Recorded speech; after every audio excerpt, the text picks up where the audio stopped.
Jedno letné predpoludne sme navštívili ocka, ktorý býva na druhej strane mesta, aj s deckami. Absolvovali sme menší nákup. A cestou domov, hneď na prvej križovatke, žena vraví, že počuj, tam sa asi niečo stalo. Auto bolo odstavené asi 20 metrov za križovatkou a oproti cez cestu ležala na zemi žena. A ja okamžite teda odbočím za tú križovatku, odstavím na krajnici, pozerám a pán z toho auta smeruje k tej žene, tak som sa pridal, vravím deťom, ostaňte tu s mámkou v aute, nevystupujte, tá doprava ešte nebola úplne zastavená a vykročil som rovno k tej pani.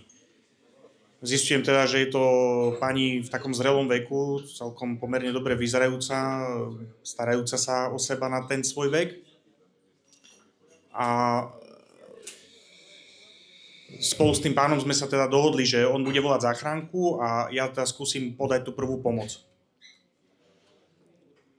Nahol som sa k nej, hlavu mala na zemi, na asfalte, tak som jej aspoň podoprel rukou.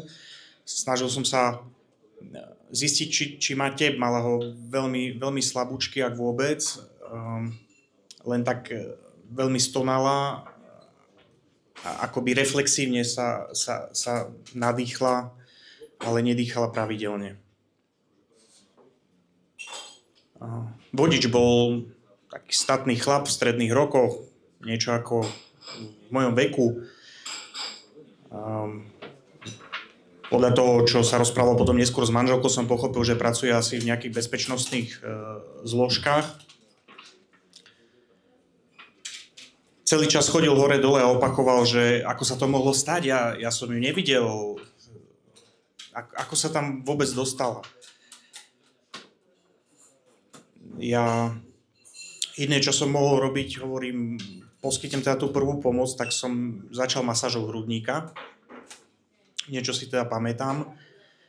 A ako náhle som zatlačil na ten hrudník, niečo prasklo. A hovorím si, nie som zdravotník, ale asi sa tu lámu kosti alebo čosi. Ale hovorím si, zlomená kosť vždy nie je nič také strašné ako zastavené srdce, takže toto má prednosť a pokračoval som vo oživovaní. Medzi tým sa zastavil nejaký pán, ktorý tvrdil, že je zdravotník. On mi teda vysvetlil, že to praskanie je pri starších ľuďoch normálne, že to sú nejaké také väzivá, ktoré oni už majú nejako stuhnuté. A ja som sa zameral teda na toho pána, na toho šoféra.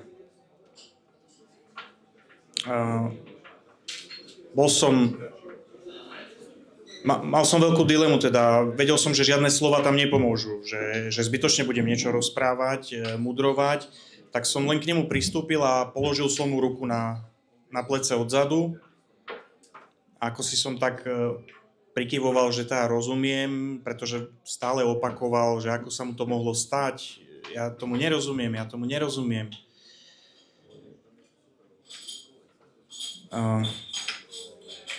Stretol som sa so smrťou, aj mamka nám teraz zomrela po takej dlhšej chorobe, ale keď niečo príde tak náhle, že začnete svoj bežný deň normálnym spôsobom a na ceste, či už na nákup alebo na návštevu, sa ten život tak náhle ukončí, miešal sa vo mne taký smutok aj súcit, ale hnal ma ten adrenalín ešte niečo, čokoľvek urobiť a nejako pomôcť tej pani. Aj preto tá ruka, ktorou som jej podoprel hlavu, aj nejaké slová, ktoré, hovorím si, možno by privítala kňaza, tak som sa aj tak vo vnútri modlil. A aj som jej šepkol nejaké slovo nádeje, aby vydržala. Žiaľ, aj ten zdravotník, ktorý prišiel, len pokýval hlavou a ja som z tej neverbálnej komunikácie pochopil, že teda pani už to nedá.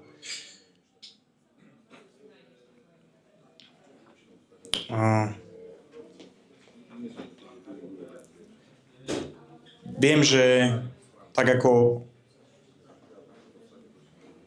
ja, tak o to viac ten pán si tú udalosť bude niesť celý svoj život. Nikdy predtým som si neuvedomil, že môžete stretnúť jedného autom zrazeného človeka, ale dvoch ľudí, ktorí potrebujú pomoc a vy niekedy nedokážete pomôcť ani jednému, hoci veľmi chcete. Ďakujem.